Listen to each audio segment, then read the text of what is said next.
দেখেন, আমরা সবসময় কনফিউজিং এবং কন্ট্রাডিক্টরি কাজ করি। যেমন আপনি কথাটা বললেন যে রুহুল আমিন রিজভী বললেন এটা একটা পাবলিক সেন্টিমেন্ট। অর্থাৎ আপনি যদি আওয়ামী লীগকে এখন নিষিদ্ধ না করেন বা তাহলে এটা একটা পাবলিক সেন্টিমেন্ট। এই সেন্টিমেন্টের সাথে সেন্টিমেন্টটাই কিন্তু এক ধরনের ইমোশন, এবং আবু সাইদ সেদিন যে বুক পেতে দিছিল সেটাও ছিল তার ইমোশন। আর যিনি গুলি মারছিলেন, কে মারছেন সেটা পরের কথা, তার কাছে ওই মুহূর্তে ছিল এটা বাহবা, বিনোদনও বলতে পারেন অনেকটা, মানে নিয়ারার টু দ্য গভর্নমেন্ট হওয়ার যে পরিকল্পনা সেগুলোর অংশ ছিল এইগুলা। এখন আপনি যে কথাটা আনলেন যে পাবলিক সেন্টিমেন্ট, হ্যাঁ এটা ঠিক যে যদি এখন আওয়ামী লীগকে কার্যক্রম করার জন্য সুযোগ দেয় অবশ্যই জনগণ এই ক্ষমতাসীন সরকারের বিরুদ্ধে মাঠেও নামতে পারে, দ্যাট ইজ ট্রু। এটার মানি হচ্ছে এই যে ইমোশনের মূল্য থাকে, ইমোশনকে কেয়ার করা উচিত। একইভাবে আপনি যদি গণভোট আনেন আর জুলাই সনদ আনেন, যেটার ব্যাপারে বারবার বলা হচ্ছে এটা ইমোশনের জায়গা নয়, রাষ্ট্র ইমোশন দিয়ে চলে না, তাহলে আপনি এই সেন্টিমেন্টের কথা আসলো কেন, ইমোশনের কথা আসলো কেন?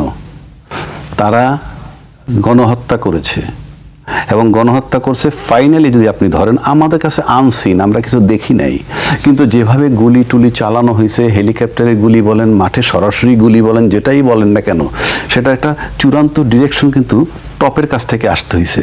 টপের কাছ থেকে না আসলে, শুধু আসলেই হয় না, টপ আবার গ্যারান্টি দিছে 2014 সালের পর থেকে বা ক্ষমতা থেকে চলে যাওয়ার 5-7-10 বছর আগে থেকে যে সমস্ত কর্মকাণ্ড করছে এই প্রশাসনের লোকজন, সবাই কিন্তু পার পেয়েছে। ওই 10 বছরে কিছু হয় নাই, এখনো কিছু হয় নাই। যারা পালাইছে তারা হয়তো একান্তই ওই যে কিছু মেরে পিটাইয়া মারছে এই ধরনের ভয় থেকে পালাইছে, কিন্তু আলটিমেটলি কিছুই কিন্তু হয় নাই। তো এখন তো আজকে এই সেন্টিমেন্টে গুরুত্ব দিচ্ছেন শুধুমাত্র আপনি ক্ষমতায় থাকার জন্যে। এখানে তো সেন্টিমেন্টের কোনো জায়গা হওয়া উচিত না। সেন্টিমেন্ট মানে কিন্তু ইমোশন। ইমোশনের জায়গা হবে কেন? বীরদর্পে কাজ করবেন। আপনি তো জুলাই সনদ কার্যকর করছেন না, গণভোটকে মানছেন না, এনে গণভোট অধ্যাদেশ বাতিল করে দিছেন। সেটার পরিপ্রেক্ষিতে জবাব আসে এইরকম যে এটা কি ইসের জায়গা না, ইমোশনের জায়গা না, রাষ্ট্র ইমোশন দিয়ে চলে না। বিষয়টা কনফিউজিং, কন্ট্রাডিক্টরি হলো না? আপনি তো একটা স্ট্যান্ডে থাকবেন, এতগুলা লোক মারলো মরলো যেভাবেই হোক, সেটাকে আপনি কোনো গুরুত্ব দিবেন না এবং সেটাকে চিন্তা করে যে একটা বড় দল একটা সেন্টিমেন্ট। আমি কিন্তু এটার পক্ষে বিপক্ষে না। আপনি দল বন্ধ করবেন কি করবেন না ভিন্ন কথা। অন্তর্বর্তীকালীন সরকার যখন এটাকে নিষিদ্ধ করা হয়েছিল কিংবা বন্ধ করতে চাইছিল আওয়ামী লীগের রাজনীতি, তখন কিন্তু আজকে ক্ষমতাসীনরা তখন বলছিল আমরা অ্যাডমিনিস্ট্রেটিভ অর্ডার দিয়ে কোনো কিছু বন্ধ করতে চাই না, এবং যারা অপরাধী তাদের বিচার হবে, কিন্তু রাজনৈতিক অধিকার হরণ করা ঠিক নয়। কিন্তু আজকের রেজাল্টটা কি দাঁড়াইলো? সো ইউ আর পেইং যে আপনি আপনার নিজের অবস্থানটাকে সবচেয়ে বেশি দেখতেছেন সব দিক থেকে। একদিকে জুলাই চেতনার বাস্তবায়ন করছেন না, জুলাই ঘোষণা সনদের বাস্তবায়ন করতেছেন না, গণভোটের মূল্য দিচ্ছেন না। এটা কিন্তু পুরো আওয়ামী বিরোধী। এই জুলাই সনদ বাস্তবায়ন যদি করেন, গণভোটের আলোকে যদি সংবিধান সংস্কার হয়, সব আওয়ামী লীগের বিরুদ্ধে যায়। সেটা না করা মানে কিন্তু আওয়ামী লীগের পক্ষে থাকা। আপনি বিষয়টাকে ওইভাবে চিন্তা করতে হবে।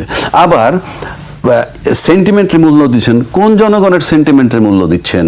তাহলে জুলাই সনদ যারা চাইছে তারা জনগণ না? সব মিলে জনগণ ধরলে তারাও জনগণ।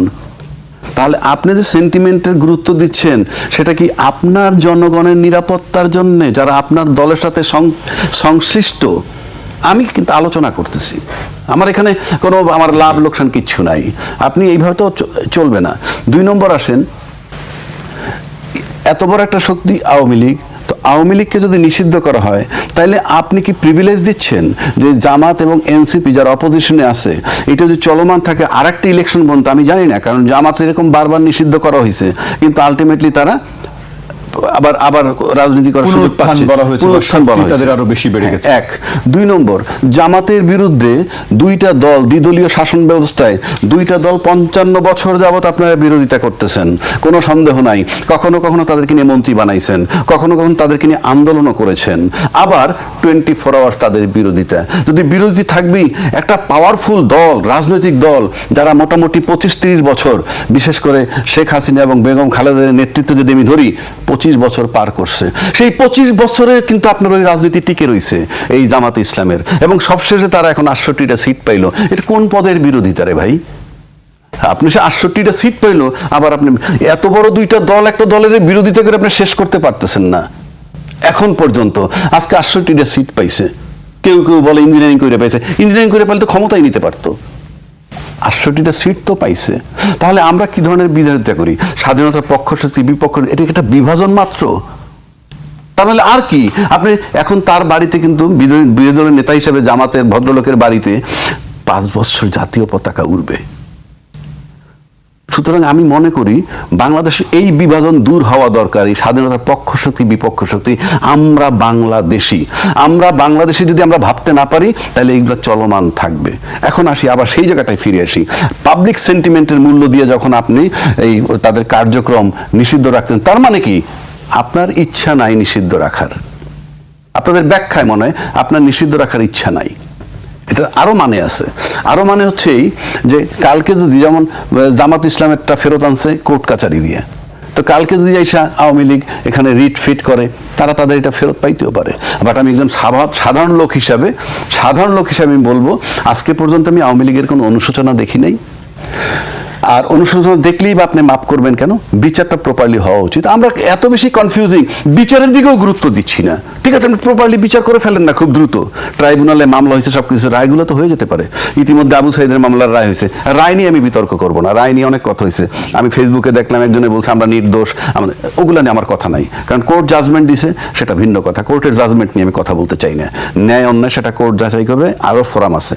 এইবার আসেন, এই যে নিষিদ্ধ করে থাকতে পারতেছি বা সেন্টিমেন্টের উপরে গুরুত্ব দিতেছি, বিষয়টা আসলে কি? বিষয়টা কি বিএনপি অর্থাৎ আওয়ামী লীগ যাদের উপর নির্ভর করত, প্রত্যেকটা দলের কিন্তু একটা শক্তি থাকে, এবং আভ্যন্তরীণ শক্তিটি আমি বলবো, আভ্যন্তরীণ শক্তির ভিতরে হলো মিডিয়া, অ্যাডমিনিস্ট্রেশন, প্রশাসন। প্রশাসন বলতে মিলিটারি প্রশাসন, পুলিশ প্রশাসন, এগুলো হলো সরকারের যন্ত্র। আর অন্যান্য প্রশাসন যেটি আছে ওইগুলো ওই যন্ত্র না। অন্যান্য প্রশাসন দুর্নীতির মামলায় ঢুকাবে, আপনি ইনকাম ট্যাক্স ফাইল নিয়ে নাচাবে, নানান কিছু করতে পারে। এই সব কিছু মিলে আপনাকে কাস্টডিতে নিতে হলে লাগতেছে এই পাওয়ারগুলো। এই মিডিয়া, এই প্রশাসন এবং বিজনেস অলিগার্ক যারা আছে, যারা নিয়ন্ত্রণ করে সরকারকে, সেইটার গ্যারান্টি দরকার যে কোনো দলের ক্ষমতায় থাকার জন্য, সেটার গ্যারান্টি দরকার। এবং এই শক্তিগুলার বুদ্ধিদাতা কারা, সেটা অন্য চ্যাপ্টার।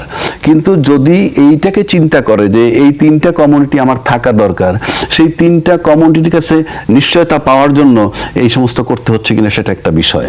পাশাপাশি আপনি যদি আসেন, আমরা আগে যে সেন্টিমেন্টটা দেখছি, তাতে আওয়ামী লীগ অন্তর্বর্তীকালীন সরকার নিষিদ্ধ করছে।